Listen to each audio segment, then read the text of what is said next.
Blooming You, le podcast Mieux-être, corps et esprit. Rencontre avec Marc Dahéron, l'auteur du livre L'immunité, la vie, aux éditions Odile Jacob. L'immunité, tout le monde en parle. Beaucoup d'entre nous voyons le système immunitaire comme une barrière qui nous protège contre les bactéries et les virus. Une barrière qui aurait besoin d'être dopée ou boostée selon les saisons pour mieux remplir sa mission. Mais est-ce aussi simple ? Est-il juste de considérer les microbes comme nos ennemis qui mettent notre santé en péril ? Saviez-vous que le concept du système immunitaire, tout comme l'immunité, sont le fruit d'une longue histoire et que si elle est intimement liée à celle des vaccinations, cette histoire est loin d'être terminée. Elle continue de s'écrire au fur et à mesure que notre compréhension du vivant évolue. Marc Dahéron est immunologiste, ancien directeur du département d'immunologie de l'Institut Pasteur, chercheur émérite au Centre d'immunologie de Marseille-Luminy et membre associé à l'Institut d'histoire et de philosophie des sciences et des techniques. Nous le rencontrons aujourd'hui pour parler d'une conception de l'immunité différente des idées véhiculées jusqu'à présent. Je suis Amal Dadol, une simple curieuse de ce qui fait une vie bonne et heureuse. Marc Dahéron, bonjour. Bonjour Amal Dadol. Qu'est-ce que l'immunologie, Marc ? Comme son nom l'indique, l'immunologie, c'est l'étude de l'immunité. Et plus précisément, c'est l'étude du système immunitaire. Alors, on va beaucoup parler d'immunité, de système immunitaire, et on va tâcher de voir déjà qu'est-ce que c'est l'un par rapport à l'autre. Alors, le système immunitaire, c'est un système biologique, comme on en a d'autres, le système digestif, le système nerveux, le système de reproduction, peu importe. Et donc, c'est un système qui a été initialement conçu au début du XXe siècle pour rendre compte des vaccinations pasteuriennes. Et en fait, ça a mis très longtemps avant de se mettre en place, puisque la première occurrence dans la bibliographie, la première occurrence du mot système immunitaire, c'est 1962, je crois. Ça veut dire que nous avons vécu sans système immunitaire jusqu'en 1962. Et en 1962, on a rassemblé sous le terme système immunitaire toutes sortes de processus, de cellules, de molécules, d'organes, dont on avait compris qu'ils participaient à cette chose extraordinaire qu'avait démontré Louis Pasteur à la fin du XIXe siècle, c'est qu'on peut se vacciner contre des infections microbiennes et être protégé des maladies que ces microbes donnaient. Alors, il se trouve qu'à partir de ce moment-là, on a assigné au système immunitaire une fonction de défense. C'est-à-dire on a un système, on s'est dit, on a un système biologique pour nous protéger. Ce qui en biologie pose problème, parce que ça assigne une fonction a priori à un système. Et donc quelle est cette fonction ? Donc c'est une fonction de défense. Et petit à petit, le système immunitaire est devenu un grand système de défense contre les microbes pathogènes évidemment, parce qu'il n'y a que ceux-là qu'on connaissait à ce moment-là. Et ce système de défense est apparu comme s'il avait été sélectionné au cours de l'évolution, un système de défense, et on a reconnu des systèmes de défense à tous les organismes vivants, les mammifères bien sûr, les vertébrés, mais pas seulement, les animaux beaucoup plus primitifs, beaucoup plus simples, jusqu'aux microbes eux-mêmes, jusqu'aux plantes, à qui on a reconnu un système de défense et auquel on attribue le nom de système immunitaire, souvent d'ailleurs de façon un petit peu exagérée, un petit peu inappropriée. Donc voilà, l'immunologie, c'est l'étude du système immunitaire conçu comme un système de défense et de défense de l'organisme contre les microbes. Alors il se trouve que aujourd'hui, il me semble, et c'est ce dont nous allons discuter, il me semble qu'il serait utile de réfléchir à ce que tout cela signifie, à ce que peut être ce système immunitaire, ce qu'il peut réellement faire. Et ce que je voudrais proposer, c'est que le système immunitaire, ce ne soit pas un système de défense, mais que ce soit un système de relation qui, de la même façon que le système nerveux nous permet d'être en relation avec tout le monde physique qui nous entoure, la lumière, la chaleur, les sons, etc., eh bien, le système immunitaire, c'est ce qui nous permet d'être en relation et de contrôler ces relations avec tout le monde vivant, tous les vivants qui nous entourent.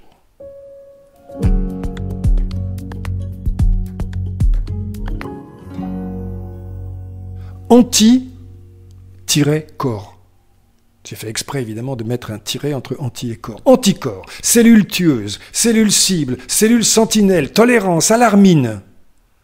Les mots de l'immunologie disent assez clairement le combat qui se déroule en nous, entre le système immunitaire et ses invisibles ennemis. Les médias reprennent à leur compte ces images simplificatrices qui frappent l'imagination, et ils négligent de préciser qu'une image n'est pas la réalité, que ceci n'est pas une pipe. Et les immunologistes eux-mêmes oublient que depuis la caverne où ils sont enchaînés, ils n'ont accès qu'aux ombres. Alors ils lâchent la proie pour l'ombre et du coup, ils prennent des vessies pour des lanternes. Finalement, ils se prennent pour les stratèges ex machina d'une guerre à laquelle ils ont fini par croire.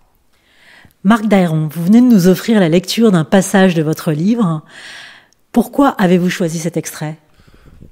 Alors je l'ai choisi parce qu'il dit plusieurs choses. Il dit comment des métaphores militaires sont utilisées pour décrire les réactions immunitaires. Et il dit de la même façon que les mots sont piégeux. Il dit que comprendre le monde, c'est l'imaginer. C'est en produire des images. Et que, comme nous le rappelle René Magritte, lorsqu'il intitule son tableau qui représente une pipe « La trahison des images », les images ne sont pas la réalité. Et pourtant, les chercheurs, ils ne font pas autre chose que de produire des images, ils produisent des images, des fragments du monde, des fragments du bout du monde. Et il dit, ce texte aussi, que nous n'avons jamais accès aux choses que nous étudions, mais aux phénomènes que ces choses produisent et que nous interprétons. Et comme les prisonniers de la caverne de Platon n'avaient accès au monde réel que par les ombres projetées par la paroi, nous n'avons accès qu'aux phénomènes et nous essayons d'en tirer des choses sur le monde réel. Et il nous dit finalement que si nous l'oublions, eh bien nous finissons par croire aux images et nous risquons de faire fausse route dans des fictions imaginées. Car toute la difficulté est là. Comment savoir jusqu'où ce que nous pensons avoir compris correspond à la réalité et surtout, puisqu'on nous le demande, nous permet d'agir dans le monde réel. Mais ça dit quoi de la recherche, ça, finalement, aujourd'hui, Marc ? Eh bien, ça dit, c'est pas aujourd'hui, c'est toujours. Ça dit que la recherche, eh bien, ça consiste à essayer de comprendre le monde. La recherche, ça consiste à comprendre, c'est aussi simple que ça. C'est une évidence pour tout le monde que la Terre est immobile. La recherche, ça consiste à comprendre que c'est une erreur de croire et de comprendre que la Terre est immobile. Donc la recherche, ça consiste le plus souvent à aller contre l'évidence. Parce que l'évidence est très souvent trompeuse. Et bien entendu, et c'est pour ça que je dis ces sortes de choses, je pense que dans l'immunologie, au cours de l'histoire de l'immunologie, on s'est probablement fié beaucoup trop à nos impressions, à ce qui s'imposait comme une évidence, c'est-à-dire que le système immunitaire était un système de guerre qui était fait pour détruire tout ce qui n'était pas nous, point final.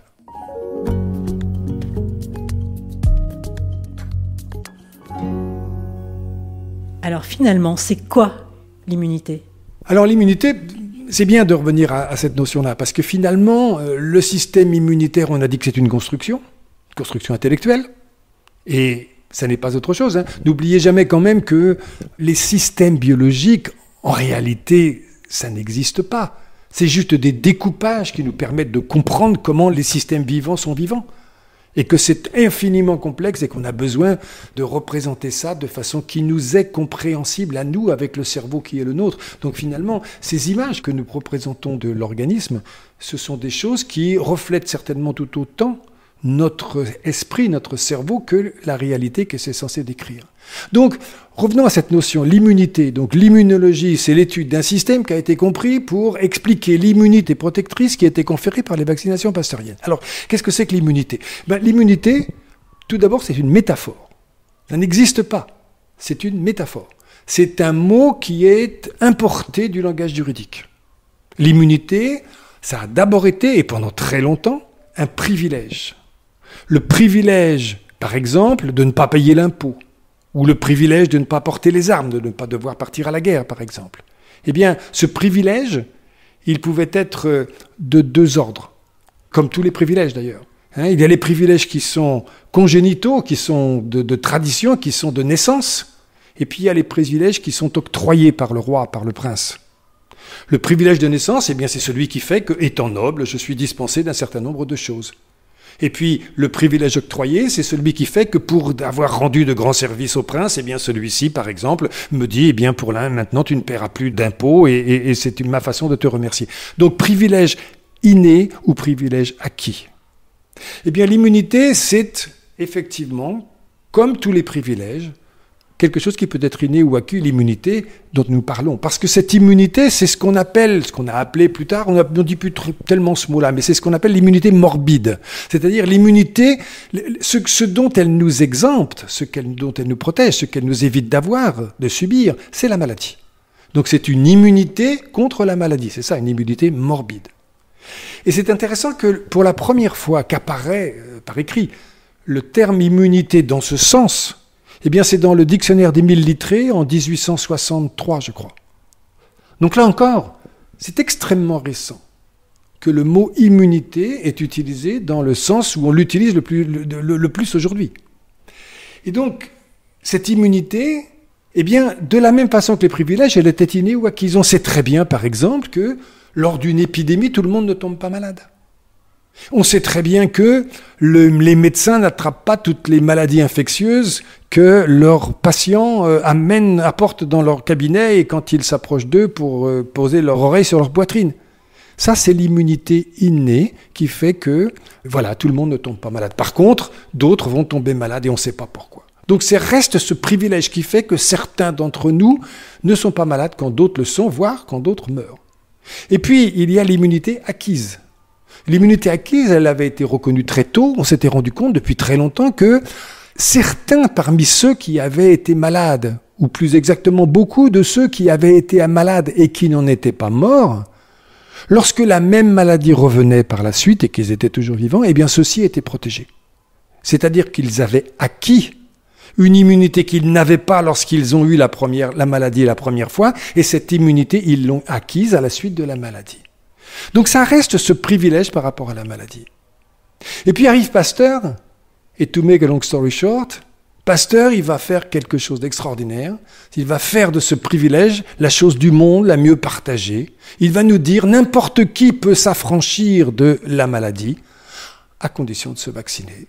Et il va expliquer comment il faut s'y prendre pour, effectivement, acquérir cette immunité, c'est-à-dire, il va bidouiller des microbes de telle sorte que ces microbes ne soient plus virulents, ne soient plus capables de donner la maladie, et lorsque on va être exposé à ces microbes non virulents, eh bien, par la suite, nous serons protégés contre la maladie virulente.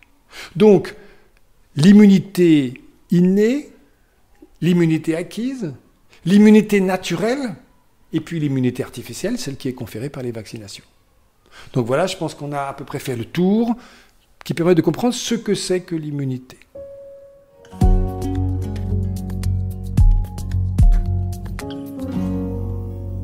Et le microbiote dans tout ça, Marc Dailleron? Alors, le microbiote, pourquoi faire venir celui-là? Eh bien, le microbiote, parce que c'est très à la mode, me direz-vous. Oui, c'est vrai. Mais c'est peut-être un peu plus intéressant que ça. L'immunité microbienne dont on vient de parler, c'est l'immunité, on est au tout début, on est au tout début de l'histoire. On est dans les années 1870. Le premier microbe responsable d'une maladie humaine a été isolé en 1876. Et c'est pas Pasteur qui a fait ça, c'est Robert Koch. Et c'était après que Pasteur, par contre, avait proposé que les microbes étaient responsables des maladies infectieuses. Avant tout ça, il n'y avait aucune notion que les microbes étaient responsables des maladies infectieuses. On pensait que c'était des miasmes. Des miasmes, on ne savait pas trop ce que c'était, mais ce n'était pas des choses vivantes. Ce n'était pas de nature, ce n'était pas des micro-organismes qui étaient responsables. On pensait que c'était de la chimie, que c'était des émanations. Et ce que va dire Pasteur, c'est que non, eh bien, c'est des choses vivantes qui transmettent des maladies chez les hommes. Et c'est ce qu'on a appelé la théorie microbienne des maladies. À partir de ce moment-là, on va commencer à chercher des microbes responsables des maladies humaines. Donc on a dit le premier microbe qui est isolé par Robert Koch, c'est la maladie du charbon. Donc, et lorsqu'il l'appelle Bacillus anthracis, noir, charbon, donc le bacille du charbon, ce que nous dit Koch, c'est qu'il y a un microbe spécifique d'une maladie Rien n'était aussi évident que ça auparavant. On pouvait très bien imaginer que le microbe pouvait donner n'importe quelle maladie, que le même microbe aurait pu donner la scarlatine ou le charbon. Comment le savoir? Ce que nous apprend encore, c'est que à chaque microbe correspond une maladie différente. Donc on va chercher des microbes et on va en trouver, c'est un feu d'artifice. On va en trouver une quantité absolument incroyable. Et tous ces microbes sont évidemment pathogènes, puisque on recherche des microbes responsables des maladies. Est-ce qu'on peut comparer les microbes et un virus? C'est la même chose? Pas du tout. Pas du tout. Microbe, ça veut juste dire petite chose vivante microscopique. Micro, mini. Et ob, parce que c'est vivant, comme dans biologie. Donc, un microbe, c'est une chose qui est très petite. En réalité, aujourd'hui, on dit c'est plus petit que des cellules, par exemple. Donc, des microbes, ça commence, on va dire, à tout ce qu'il faut un microscope pour les voir. Ça se voit pas, il y en a partout et ça se voit pas. Donc, un microbe, ça comprend des virus et des bactéries, mais les virus sont infiniment plus petits que les bactéries. Il y a une différence d'échelle qu'il faut comprendre. Il faut comprendre que... Je racontais ça à mes petits-enfants il n'y a pas longtemps. On va essayer de mettre en place les échelles. Je crois que c'est important de comprendre ça. On est un gros tas de cellules. On est un organisme, c'est 50 000 milliards de cellules. On n'est fait que de cellules. D'accord? Une cellule, c'est une toute petite chose. Pour vous donner une idée, si une cellule était grosse comme une balle de tennis, nous mesurions 12 km de haut. On serait plus grand que l'Everest, on aurait la tête qui dépasserait là où les avions à réaction volent. Si on avait ce genre de situation-là, eh bien, une bactérie, ça serait peut-être gros comme une toute petite bille. Et un microbe, ça serait gros comme une petite poussière par rapport à la bille. Donc vous voyez qu'il y a une différence de taille absolument énorme. Alors maintenant, la différence fondamentale entre une bactérie et un virus, c'est que la bactérie, comme les cellules d'ailleurs, ce sont des êtres vivants qui peuvent vivre sans avoir besoin d'autre chose. Ils sont autonomes, ils sont capables de vivre, ils ont un système qui leur permet de vivre. Vivre, ça veut dire quoi? Vivre, ça veut dire exister, continuer d'exister en se nourrissant, en excrétant des choses, en assimilant des choses pour se faire et se refaire, parce que ça se refait et se défait constamment. Ça se reproduit aussi. Donc vivre, ça veut dire vivre pour l'individu et vivre de telle sorte que l'espèce va continuer, c'est-à-dire qu'un individu va donner naissance à un individu qui va donner naissance à un individu, etc. C'est ça, vivre. Donc les bactéries savent faire ça, toutes seules. Mais les virus ne savent pas faire ça. Les virus, ils n'ont pas la machine qui fait ça. Les virus, ils n'ont que la recette qui permet de faire ça. Et cette recette, c'est leur ADN ou leur matériel nucléique. Si on parlera peut-être tout à l'heure de coronavirus, c'est pas de l'ADN, c'est de l'ARN, mais ça revient au même. C'est là où est écrit la recette. Comment il faut faire pour faire un virus. Et tout ça, c'est ensaché dans un petit paquet de protéines dans lequel tout ça s'est enfermé. Mais ça ne sait pas faire les protéines dont ça a besoin de faire pour exister, pour vivre et pour se reproduire. Et pour ça, eh bien, ça va utiliser la machinerie de la cellule que ça infecte pour pouvoir fabriquer du virus. C'est-à-dire qu'un virus, il y a tout ce qu'il faut pour fabriquer le virus, sauf qu'il n'y a ni les ingrédients ni la machine. Il y a juste la recette. Et la différence entre une bactérie et un microbe? Non, les bactéries sont des microbes. Les bactéries sont des microbes. Microbes, ça veut dire juste petites choses vivantes, toutes petites. D'accord, donc dans les microbes, il y a les bactéries et les virus. Oui, il y en a d'autres même. Il y a les archées dont je n'ai pas parlé, il y a d'autres choses. Donc c'est tout ce qui est microscopique et vivant. Ok, donc en fait, l'être humain est un microbe d'abord. Non, bien entendu non. Si vous voulez jouer sur les mots, on est un macrobe.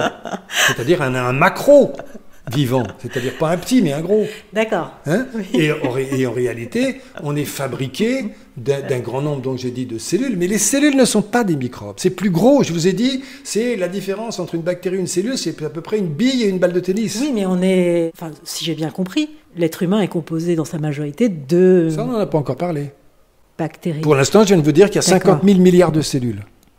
Alors, ce que je viens de vous dire aussi, c'est qu'on a découvert qu'il y a plein de microbes. Que ces microbes sont responsables des maladies, parce que, comme on cherche les microbes responsables des maladies, c'est évidemment des microbes pathogènes qu'on trouve. Or, il se trouve que beaucoup plus tard, on a commencé à se rendre compte que on a des tas de microbes, en particulier dans l'intestin, et on s'est rendu compte que tous ces microbes ne sont pas des vecteurs de maladies. On s'est rendu compte que certains, simplement, ils vivent là, qui mangent à notre table. C'est ça que veut dire commensal. Les microbes commensaux, ça veut dire qu'ils mangent à la même table. Cum messa en latin. Et donc, on s'est rendu compte que tous n'étaient pas des microbes qui nous rendaient malades systématiquement. Et puis on s'est rendu compte après que certains, non seulement ils ne nous rendaient pas malades, mais ils nous rendaient service. En particulier, ils nous apportaient des enzymes qui nous permettaient de digérer des choses que nous ne pourrions pas digérer sans. Par exemple, nous ne savons pas digérer la salade, ni les poireaux, ni les légumes, parce que nous n'avons pas d'enzymes capables de digérer la cellulose. Et les enzymes qui digèrent la cellulose, c'est des cellulases. Nous ne savons pas fabriquer de cellulase, mais les bactéries savent. Alors les bactéries qui vivent dans notre intestin, elles fabriquent de la cellulase que nous utilisons pour digérer la cellulose qui nous permet de nous nourrir de plantes. Et donc tous les végétariens qui se nourrissent de plantes, eh bien c'est sans les microbes, ils seraient pas capables ils survivraient pas du tout parce qu'ils ont totalement besoin des microbes. Donc on s'est rendu compte qu'il y a plein de microbes et que ces microbes, certains, donc nous rendent service. Et puis au fur et à mesure que les outils techniques se sont développés, au fur et à mesure qu'on a pu isoler ces bactéries, c'était compliqué, c'était difficile. On s'est rendu compte qu'il n'y en avait pas juste un peu comme ça. On s'est rendu compte qu'il y en avait entre 10 et 50 fois plus qu'on a de cellules. C'est-à-dire qu'on s'est rendu compte que les choses vivantes qu'il y a en nous, nous représentons, nous, les cellules animales que nous sommes, les cellules humaines que nous sommes, nous représentons à peu près 10% des êtres vivants. Alors, je ne parle pas de poids, évidemment. Nous sommes beaucoup plus lourds qu'eux parce qu'on a beaucoup de cellules et que ces cellules sont plus grosses. Mais quand même, nous hébergeons quelque chose comme 2 kilos de microbes dans l'intestin. 2 kilos. C'est pas rien quand même. Hein ? Et si on regarde maintenant non plus, donc si on regarde en poids, eh ben c'est évidemment en poids, les microbes, il y en a moins que des cellules pour nous. Hein, 70 kilos pour 2 kilos. En nombre, ils sont entre 10 et 50 fois plus nombreux que nous. Et si on regarde maintenant les gènes, parce qu'ils sont très très nombreux et qu'il y a de tas de sortes, si on regarde les gènes, eh bien moins de 1% de nos gènes sont des gènes humains. 99% au moins des gènes que nous transportons avec nous sont des gènes microbiens. D'où cette idée que, effectivement, eh bien, nous sommes bien plus compliqués qu'on croyait. Et que nous sommes fabriqués d'un grand nombre. En fait, nous sommes des chimères. Comme autrefois, vous savez, hein, dans la mythologie grecque, il y avait ces animaux extraordinaires qui avaient une tête de lion, une queue d'un, une queue de chèvre, une tête de serpent, etc. Eh bien, nous sommes, et pas autre chose que ça, nous sommes des chimères, nous sommes constitués en fait par un assemblage d'espèces différentes, extrêmement nombreuses, et qui formons tous ensemble une espèce d'écosystème dans lequel chacun apporte son écho qui permet à l'un et à l'autre de vivre et où chacun trouve son avantage à vivre ensemble. Et effectivement, si nous n'avions pas ces microbes, non seulement on ne pourrait pas manger de la salade, mais on serait malade. Et si on prend par exemple des traitements antibiotiques au mauvais moment, eh bien nous allons détruire une grande partie des microbes intestinaux, et à un moment peut-être où ces microbes jouent un rôle absolument important, et lorsque nous serons adultes en particulier, eh bien nous risquerons de développer des maladies comme les allergies. Parce qu'en effet, on s'est rendu compte aussi, et là c'est beaucoup plus récent encore, que nous pensions que nous avions un système immunitaire qui nous protégeait, qui contrôlait le monde microbien. Et on a petit à petit pris conscience que le monde microbien contrôle au moins autant le système immunitaire que le système immunitaire ne les contrôle. Si nous n'avons pas de bactéries, si nous naissons par césarienne dans un monde, comme on sait le faire pour les souris par exemple, dans un monde stérile, qu'on nourrit ces animaux stérilement, qu'ils sont élevés de façon stérile, leur système immunitaire est complètement atrophié, il n'y a pas de système immunitaire, et lorsqu'ils deviennent adultes, à condition qu'ils deviennent adultes, si on les sort d'un milieu stérile, ils meurent, hein, parce qu'ils n'ont pas de système immunitaire, mais même si on les garde dans un milieu stérile, lorsqu'ils sont adultes, eh bien, ils développent des maladies de type allergie ou maladie auto-immune. Donc on se rend compte que le système immunitaire est au moins aussi contrôlé par les microbes que qu'il ne contrôle les microbes. Et vous voyez, maintenant, ça nous permet immédiatement de poser la question, comment est-ce qu'on peut imaginer un système immunitaire qui a été conçu pour tuer tout ce qui est des microbes? Comment est-ce qu'on peut concevoir un système immunitaire dans un attelage aussi improbable que une grande majorité, une énorme majorité de microbes par rapport à une toute petite minorité de cellules humaines?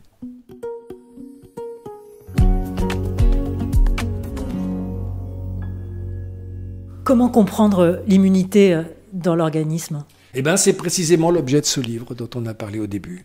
Comment une immunité est-elle possible dans un organisme constitué à 90% par des microbes, si l'immunité est bien ce système de défense capable de détruire tous les microbes qu'il reconnaît? Alors pour ça, eh bien, c'est ce qui est effectivement, donc c'est ce que j'essaye de développer dans ce livre, eh bien j'essaye de voir les choses un petit peu autrement. Et je crois qu'on peut s'en tirer. On peut comprendre les choses si on change de point de vue. Et si simplement on revient à des choses extrêmement simples. Et si on se rend compte qu'une réaction immunitaire, c'est quelque chose qu'on peut définir de façon extrêmement simple, sans se préoccuper de savoir si ça défend pas. On va oublier tout ça. On va oublier la guerre, on va oublier la défense. La réponse immunitaire, c'est la capacité, donc c'est quelque chose, c'est une réponse à quelque chose. Le quelque chose en question induit une réponse, stimule une réponse, et c'est en fait une réponse qui agit sur ce quelque chose. C'est-à-dire que c'est un système rétrograde, c'est une boucle. Il y a quelque chose qui déclenche une réponse et cette réponse agit sur le quelque chose. Alors maintenant, c'est quoi le quelque chose ? Eh bien, le quelque chose, c'est des molécules qui sont caractéristiques du vivant, c'est-à-dire des macromolécules qui sont propres au système vivant. Ces macromolécules, c'est essentiellement des protéines, mais pas seulement. C'est aussi, en particulier, des acides nucléiques. Ce sont des macromolécules, et on dit macromolécules parce qu'elles sont grosses par rapport aux autres molécules, même des molécules organiques. Ce sont des grosses molécules qui nous constituent et qui sont absolument caractéristiques des êtres vivants et des systèmes vivants, en particulier donc les protéines et les acides nucléiques. Donc, la réponse immunitaire, c'est une réponse qui est induite par une molécule biologique, une molécule du vivant, et cette réponse va s'exercer sur cette molécule.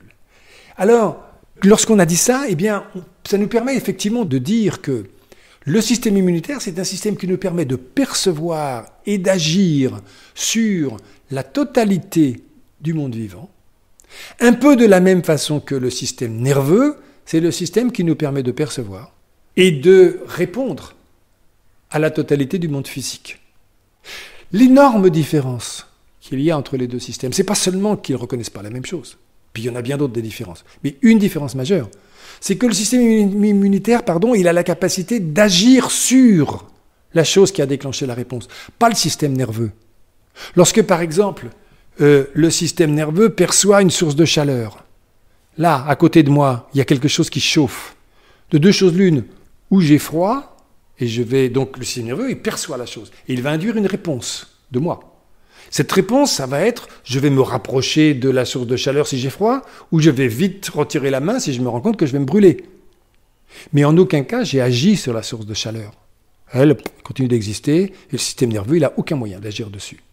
Alors que le système immunitaire, il repère un microbe qui arrive là, ou une protéine qui est associée à un microbe, et il va dire, ah tiens, il y a ça ici, qu'est-ce que c'est que ce truc-là ?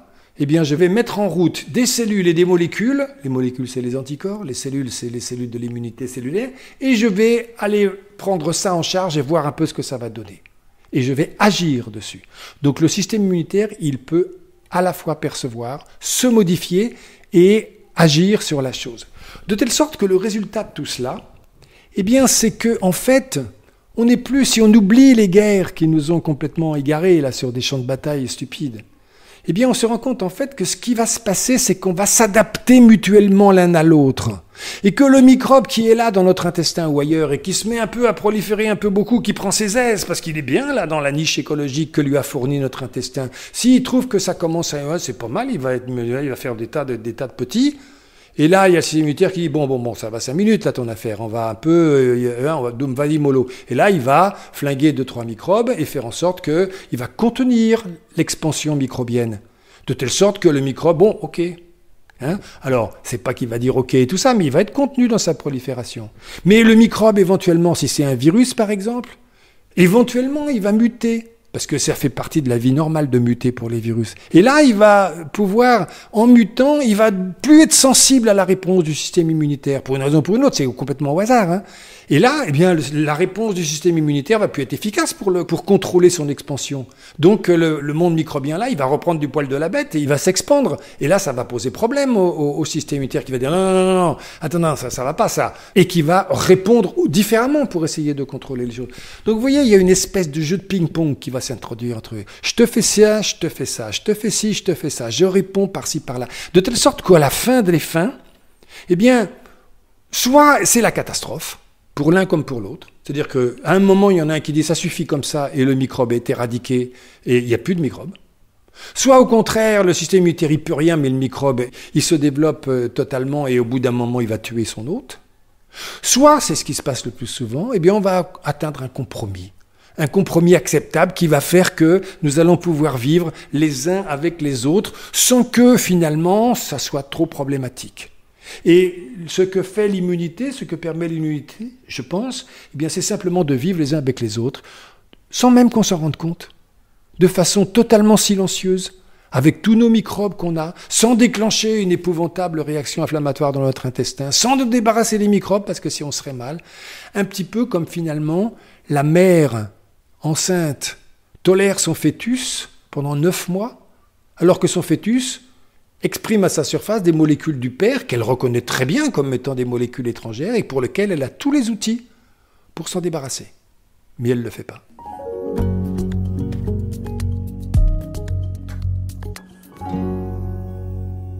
Mais pourquoi l'immunité ne fonctionne pas toujours ? Pourquoi parfois elle nous tue ? Eh bien, parce que l'immunité, justement, c'est pas un système de défense, c'est un système de co-adaptation, c'est un système d'adaptation. Et que ça marche plus ou moins bien. On vient déjà de le voir. En fonction de la situation, ça peut aller dans un sens, ça peut aller dans l'autre sens. Puis il y a aussi une autre chose. L'autre chose, c'est que une réponse immunitaire, c'est pas rien quand même. C'est des outils qui peuvent tuer. Il y a des anticorps qui peuvent mettre en route des cellules qui phagocytent, qui tuent. On a des cellules cytotoxiques qui tuent réellement des cellules. Et lorsque, par exemple, on a une infection virale qui a infecté des tas de cellules et que le système immunitaire, qu'est-ce qu'il sait faire, lui ? Il sait détruire les cellules infectées. Très bien, ça nous guérit de l'infection en partie parce qu'on a plus ces cellules qui vont produire des tonnes de virus et donc on va se débarrasser du virus de cette façon-là. Mais détruire des cellules infectées, il ne faut pas qu'il y en ait trop. Sinon, ça va faire des dégâts. Il va y avoir des dégâts collatéraux, on va pouvoir dire. Donc finalement, il y a un moment où la réponse immunitaire, elle devient presque aussi toxique, aussi nuisible que l'infection elle-même, et que c'est toujours, là encore, il y a un compromis. La maladie, en réalité, c'est quand la relation ne marche pas. C'est quand la relation est déséquilibrée, c'est quand on n'a pas trouvé le compromis qui va bien. Et ça peut aller dans un sens comme dans l'autre. Et le Covid en est un très bon exemple. Le Covid, lorsqu'on est très jeune, lorsqu'on est infecté, il n'y a aucun problème. Le système immunitaire se gère le coronavirus sans aucun problème. Lorsqu'on est un peu plus âgé, la plupart du temps, c'est pareil. L'infection est asymptomatique, il ne se passe rien. Mais quand même, des fois, ça a du mal. Et là, on est malade. Et de quoi sommes-nous malades ? Eh bien, on est malade de la somme des dégâts qui sont produits par le virus et des symptômes qui sont créés par la réaction immunitaire contre le virus. Et au bout du bout, au maximum, chez les patients âgés, atteints de comorbidité, qui sont dans des systèmes de réanimation et quand ça se met à pas aller, le système immunitaire se met à en faire tellement que, à la fin, bien entendu, il y a les lésions qui sont produites par le microbe, mais il y a ce fameux orage cytokinique, c'est-à-dire que la réponse immunitaire est tellement puissante, tellement énorme, qu'en réalité, c'est ça qui tue le patient. Parce qu'on sait bien que la réponse immunitaire est une réponse potentiellement dangereuse. On le sait depuis toujours parce qu'on connaît les allergies. Qu'est-ce que c'est les allergies ? Les allergies, c'est des réponses à des molécules qui sont présentes dans des produits qui sont d'origine vivante, qu'on respire, qu'on touche ou qu'on mange, et qui n'ont jamais fait de mal à personne. Et pourtant, le système immunitaire y répond, et quand il y répond, il nous rend malades, pas tous, mais il rend malades certains d'entre nous qui sont allergiques. Donc, vous voyez, la réponse immunitaire, elle est profondément ambivalente. Elle n'est pas protectrice par essence, par définition. Elle est aussi toxique que protectrice. Vous dites dans votre livre, Marc, que les allergies constituent aujourd'hui une épidémie qui touche principalement le monde occidental. Pourquoi ? J'ai l'habitude de dire les réponses qui commencent par pourquoi. En biologie, on n'a pas les moyens d'y répondre. On ne peut répondre à peu près qu'aux réponses qui commencent par comment. Parce que pourquoi, Dieu seul le sait, il n'est pas bavard. Alors comment ? Comment cela est possible ? D'abord, qu'est-ce qui nous permet de dire ça ? Qu'est-ce qui nous permet de dire ça ? Simplement déjà les faits, l'épidémiologie. Il se trouve que, on s'est rendu compte qu'il y a bien plus d'allergies dans les pays développés que dans les pays en développement, comme on dit. Et surtout, on s'est rendu compte qu'il y en a de plus en plus. Et puis, on s'est rendu compte que lorsqu'il y avait des modifications politiques qui faisaient que les modes de vie étaient profondément altérés. Je pense par exemple à la réunion des deux Allemagnes. On avait l'Allemagne de l'Ouest qui était clairement un pays développé avec un mode de vie très occidental, et puis on avait l'Allemagne de l'Est qui était un pays, je ne sais pas s'il était en voie de développement ou en voie de développement, je n'en sais rien, mais enfin c'était clairement pas un développement occidental. Eh bien de façon intéressante, en Allemagne de l'Est, avant la réunification, il y avait beaucoup moins d'allergies que dans l'Allemagne de l'Ouest.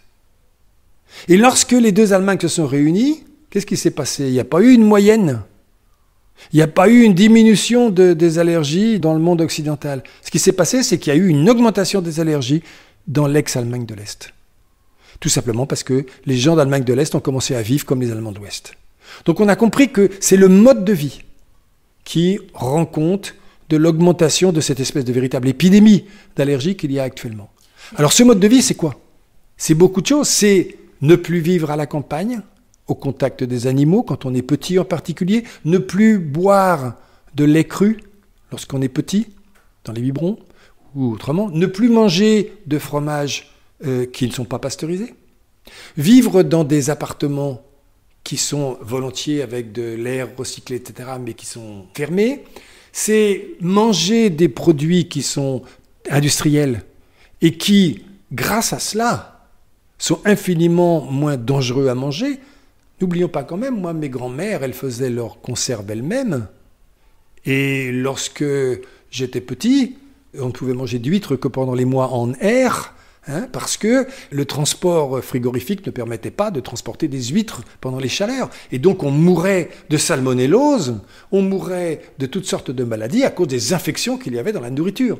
Donc l'industrialisation de la nourriture a permis de diminuer énormément ces infections, en particulier les infections alimentaires. Mais paradoxalement, elle a fragilisé aussi les populations. Et en même temps, tout ceci qui a fait que... Alors j'ai oublié de dire encore d'autres facteurs quand même. Oui. Dans les pays développés, on naît volontiers davantage par césarienne que par voie basse.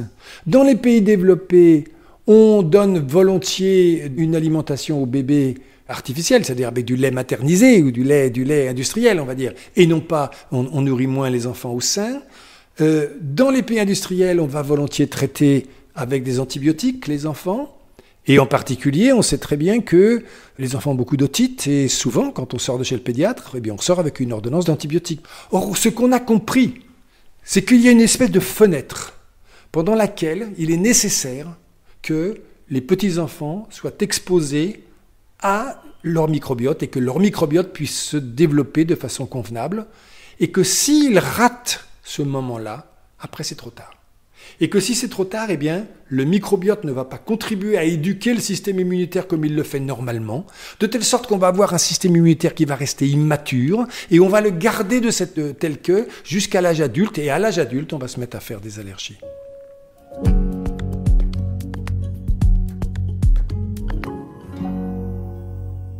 Marc Daeyron, qu'aimeriez-vous dire à ceux qui s'interrogent sur l'opportunité des vaccins d'une manière générale et aujourd'hui face au Covid? Je suis chercheur, je ne suis pas ni médecin, praticien. Je suis médecin, mais je ne suis pas praticien, ni encore moins homme politique, et je n'ai pas à dire aux gens ce qu'il faut faire. Maintenant, si vous me cherchez et que vous voulez savoir ce que je pense, ce que je leur dirais que nous faisons face à une pandémie totalement inconnue. Il y a un an et demi maintenant, que cette pandémie a déjà tué plus de 3 millions de personnes et qu'elle n'a pas fini, qu'on ne sait pas ce qui va se passer à l'automne. C'est merveilleux aujourd'hui, tous les feux sont au vert, les discothèques vont bientôt ouvrir dans quelques jours, tout va bien, c'est l'été. Mais l'année dernière, je vous rappelle aussi que c'était l'été et on n'avait pas le vaccin. Il s'est passé à peu près la même chose et à l'automne, c'est revenu. Donc, je ne veux pas jouer les Cassandres, je ne sais pas ce qui va se passer. Évidemment, je ne sais pas ce qui va se passer à l'automne, mais on ne sait pas ce qui va se passer. Je leur dirais que nous ne disposons d'aucun médicament contre le coronavirus. D'une façon générale, on a très peu de médicaments contre les virus. Les antibiotiques, ça marche que sur les bactéries, ça ne marche pas sur les virus. Et que contre les virus, on a juste développé quelques antirétroviraux, par exemple, qui marchent contre le VIH et qui permet aux gens qui sont infectés par le VIH de ne pas attraper le sida et de vivre ce qu'ils ne pouvaient pas faire avant ces trithérapies. Donc nous ne disposons pas de médicaments contre le coronavirus et que nous n'avons pas d'autre solution que la vaccination. Alors, on peut dire aussi, on peut laisser faire la nature, On aime bien, hein, c'est souvent « laissons faire la nature ». Ben, la nature, elle va faire son travail comme elle sait faire, et elle n'a pas d'état d'âme. La nature, elle va continuer à faire ce qu'elle a fait jusqu'à présent, et si on veut avoir une idée de ce qui se passera si l'on laisse faire la nature chez nous, il suffit de regarder ce qui est en train de se passer au Brésil en ce moment. Je pense que ce qui se passe en ce moment au Brésil, où ils ont atteint maintenant le cap, je crois, d'un demi-million de morts au Brésil, c'est intéressant quand même. Hein. Le Brésil, c'est quelques pourcents de la population mondiale, mais il y a 10 fois plus de morts au Brésil que dans la totalité du monde, ramené au nombre d'habitants. Donc, laissons faire la nature et nous serons tous brésiliens. Je leur dirais que les vaccins ARN remarquablement efficaces ont été produits, que les centaines de millions d'injections qui ont déjà été faites dans le monde entier, ont permis d'établir l'innocuité de ces vaccins ARN. J'insiste. Hein, je reconnais bien entendu que les autres vaccins AstraZeneca, Johnson & Johnson, etc., ont, avec une extrêmement petite fréquence, mais ont, malgré tout, probablement été à l'origine d'un certain nombre d'accidents thromboemboliques. Mais les vaccins ARN ne l'ont jamais été. Je leur dirais que ces vaccins ont déjà sauvé des millions et des millions de vies. Je leur dirais que par ailleurs, les vaccins ARN, c'est pas nouveau. Que ça fait longtemps qu'on y travaille, et ça fait même longtemps qu'on s'en sert. Le vaccin ROR, rougeole, oreillon, rubéole, qui est maintenant obligatoire et qu'on donne aux enfants, c'est un vaccin ARN. Est-ce que c'est pour ça qu'il est tellement efficace contre la rougeole? J'en sais rien, mais il est particulièrement efficace contre la rougeole. Et donc, que ces vaccins et que les vaccins ARN sont encore plus sûr que les autres, pour une raison très simple, c'est qu'il n'y a pas à purifier, il n'y a pas de contaminants, il n'y a que de l'ARN qui va être utilisé pour faire fabriquer les protéines à nos cellules. Je leur dirais que ceux qui s'interrogent, finalement, je leur dirais qu'ils ont beaucoup de chance de pouvoir le faire. Ils n'auraient pas eu ce luxe s'ils avaient vécu au XVIIIe siècle, quand la variole frappait 98% de la population européenne. 98% des Européens. Et que sur ces 98%, il en tuait 30%. C'était quand même pas rien, les maladies infectieuses et la variole. Et les maladies infectieuses, c'est pas fini, même si la variole, c'est fini. Je leur dirais enfin qu'ils ont encore plus de chances de vivre dans un pays où ils disposent, et gratuitement, et en nombre suffisant, de vaccins. Il y a beaucoup de pays dans le monde où c'est pas le cas. Et puis, en tout dernier truc, je dirais pour terminer, qu'ils se sentiront bien mieux après. J'imagine que vous êtes vous-même vacciné, Marc. Eh bien, merci, Marc Dayron. Merci à vous de m'avoir accueilli. J'espère à bientôt. Avec plaisir. Voilà, nous arrivons à la fin de cet épisode sur l'immunité et l'immunologie avec Marc Dayron, qui nous a invités à modifier notre conception des rapports entre les vivants. Merci à vous tous pour votre écoute et votre fidélité. Je vous rappelle le titre du livre de Marc Dayron, L'immunité, la vie, pour une autre immunologie, aux éditions Odile Jacob. Je vous donne rendez-vous sur bloomingnew.fr où vous trouverez la transcription de cet entretien avec toutes les références. Je vous dis à très vite pour de nouvelles rencontres et découvertes. Et en attendant, je vous souhaite tout le meilleur. À bientôt.